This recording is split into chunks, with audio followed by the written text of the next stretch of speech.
વરસતા વરસાદની આ સિઝનમાં છે ને બધાના ઘરમાં રોજ રોજ અલગ અલગ ભજીયા બનાવવાની ડિમાન્ડ આવતી હોય, પણ તો આપણે ગૃહિણી હોય ને ભજીયા બનાવીને રોજ થાકી જઈએ. તો આજે હું તમારા માટે રેસીપી લઈને આવી છું સૂકા ભજીયાની. તમને એમ થશે બધી વસ્તુ ડ્રાય બને, પણ તો ડ્રાય ભજીયા થોડા બનતા હશે, પણ તો ખંભાતના ફેમસ સૂતરફેણી છે, હલવાસન છે, દાબડા ભજીયા છે, એમ ત્યાંના સૂકા ભજીયા પણ ફેમસ છે, જે ફક્ત ખંભાતમાં જ મળે છે. અને આ ભજીયા એવા છે કે એકવાર તમે બનાવી અને રાખી દો ને એટલે એ પછી મહિનો દિવસ સુધી સાચવી શકાય છે એરટાઇટ કન્ટેનરમાં. આખા મસાલાથી ભરપૂર આ ભજીયા ઉપરથી ક્રિસ્પી અને અંદરથી એટલા સરસ ફરસા હોય છે ને કે ગમે ત્યારે તમે ખાઓ ને એટલે મજા જ આવી જાય. અને 1 મહિનો સાચવી શકાય, એટલે તમે અત્યારે બનાવીને રાખી દો ને પછી ગમે ત્યારે કોઈ પણ ભજીયા માગે ને એટલે આપી શકાય. અને ચા સાથે તો તમે ખાઓ ને એટલે એની મજા તો સાવ અલગ જ છે. 1 મહિનો સાચવી શકાય તેવા ડ્રાય ભજીયા બનાવવા છે ને એટલે ગેસની લો ફ્લેમ પર નાની પેન ગરમ કરવા રાખી દીધી.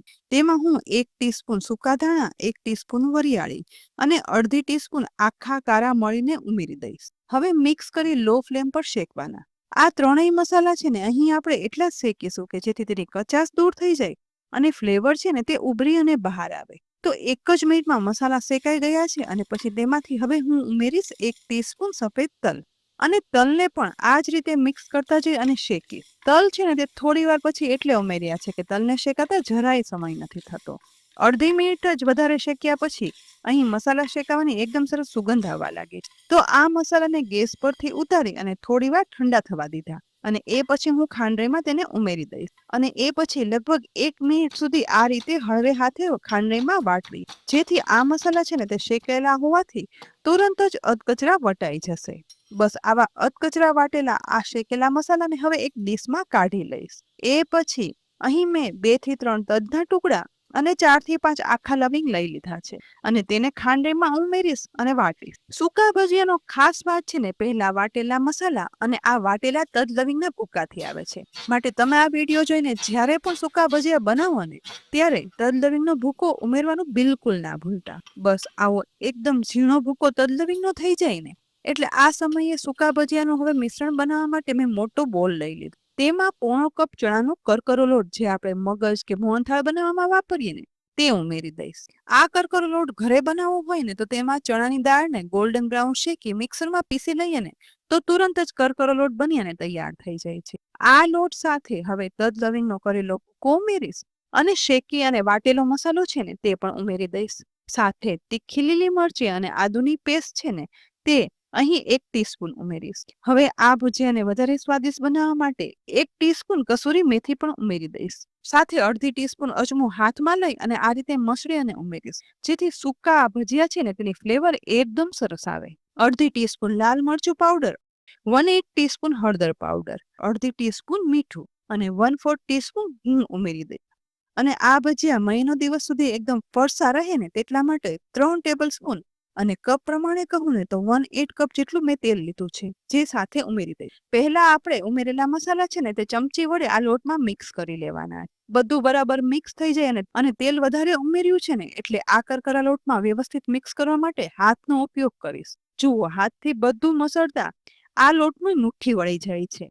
એટલે કે આપણે આ લોટ બાંધવા માટે મુઠ્ઠી પડતું તેલ નાખવાનું. તો જ આ ભજીયા છે ને તે એકદમ ફરસા બનશે અને લાંબો સમય સાચવી શકાશે. હવે 1/4 કપ પાણી લઈ એમાંથી જોઈએ એ પ્રમાણે પાણી ઉમેરી અને મીડિયમ કઠણ લોટ બાંધી લેવાનો છે. અડધું જ પાણી ઉમેરતા કઠણ મીડિયમ કઠણ જોઈએ ને તેવો લોટ બંધાઈ ગયો છે. અને પાણી પણ જુઓ, 1/4 કપ પાણી લીધું હતું ને તેમાંથી 1/8 કપ જેટલું જ પાણી વપરાણું છે, એટલે કે અડધું જ વાપર્યું છે. બસ બધું મિક્સ કરી આવો મીડિયમ કઠણ લોટ બંધાઈ જાય ને એટલે હવે આ લોટને કૂણવાની બિલકુલ જરૂર નથી. ડાયરેક્ટ જ આ લોટને હાથમાં લઈ રોલ વાળી લેવાનો અને પછી રોટલીના લુવા આપણે જેવડા બનાવીએ ને બસ એ સાઈઝના આ લોટમાંથી લુવા બનાવી લઈશ અને આ રીતે પાડતા જવાના. અહીં આ ભજીયાની કોઈ પણ પરફેક્ટ શેપ નથી હોતો અને જેને ખંભાતના ફેમસ આ ડ્રાય ભજીયા ચાખ્યા હશે ને તેને તો ખ્યાલ જ હશે કે આ ભજીયા આવા અનઇવન શેપના જ હોય છે. બસ આવા લુવા પડાઈ જાય ને એ પછી હાથમાં સહેજ એવા પ્રેસ કરી એક ડીશમાં ગોઠવતી જઈશ.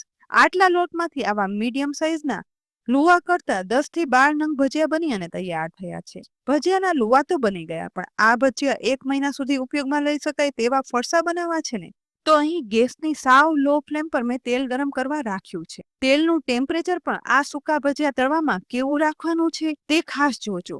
અહીં જુઓ, ભજીયાનો બનાવેલો એક લુવો છે ને હું પેલા આ ગરમ તેલમાં ઉમેરીશ. લુવો ઉમેરતા તો ખ્યાલ જ નહીં આવે કે આ તેલ ગરમ છે. બસ સહેજ જ એવું ગરમ તેલ સાવ લો ફ્લેમ પર છે ને, માટે ભજીયાનો લુવો ઉમેરતા બધી સાઈડથી સહેજ સહેજ આ રીતે બબલ્સ નીકળવાની શરૂઆત થશે.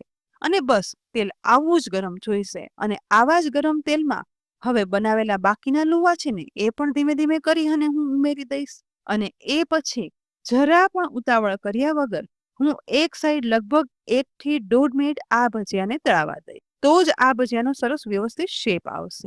એક સાઈડ તળાતા લગભગ 2 મિનિટ જેવો સમય થઈ ગયો છે અને બધા ભજીયાની આસપાસ જુઓ હવે એકદમ સરસ બબલ્સ નીકળવા લાગ્યા છે. તો આ સમયે ધીમે ધીમે કરી ભજીયાની સાઈડ ચેન્જ કરી દેવાની છે.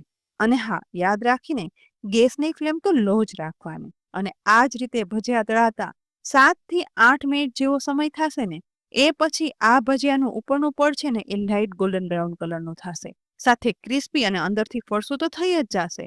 અને તળવામાં આ ભજીયા એકદમ હાથેથી હળવા લાગવા લાગશે, જેના પરથી આપણને ખ્યાલ આવી જશે કે આ ભજીયા પરફેક્ટ અંદર સુધી તળાઈ ગયા છે. તો આ સમયે તૈયાર થયેલા આ ડ્રાય ભજીયાને તેલમાંથી નિતારી લેવાના. એકદમ તેલમાંથી બરાબર નીતરી જાય ને એ પછી અત્યારે તો હું ડીશમાં ગરમા ગરમ ખજૂર આંબલીની ચટણી સાથે પીરસી લઈશ.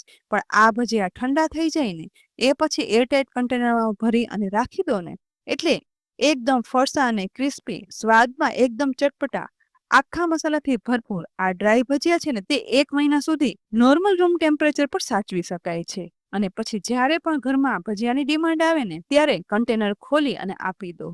આ ભજીયા એટલા ફરસા અને એટલા આખા મસાલા સાથે બનેલા એટલા સરસ થાય છે ને કે ના પૂછો વાત. તો ફ્રેન્ડ્સ, યુટ્યુબ પર પહેલી વાર આ રેસીપી અમારી ચેનલ મુકાણી છે. ખૂબ જ ઉપયોગી રેસીપી છે. બારગામ પણ તમારા બાળકો જો હોસ્ટેલમાં કે ફોરેન રહેતા હોય ને તેને પણ આ ભજીયા બનાવી અને મોકલી શકાય છે. તો ઉપયોગી રેસીપીને જરૂરથી સેવ કરી લેજો, સાથે શેર પણ કરજો. અને હા, અમારી યુટ્યુબ ચેનલને સબસ્ક્રાઇબ કરવાનું તો બિલકુલ ના ભૂલતા. આવતીકાલે આપણે ફરી મળશું નવી રેસીપી સાથે. ત્યાં સુધી આવજો.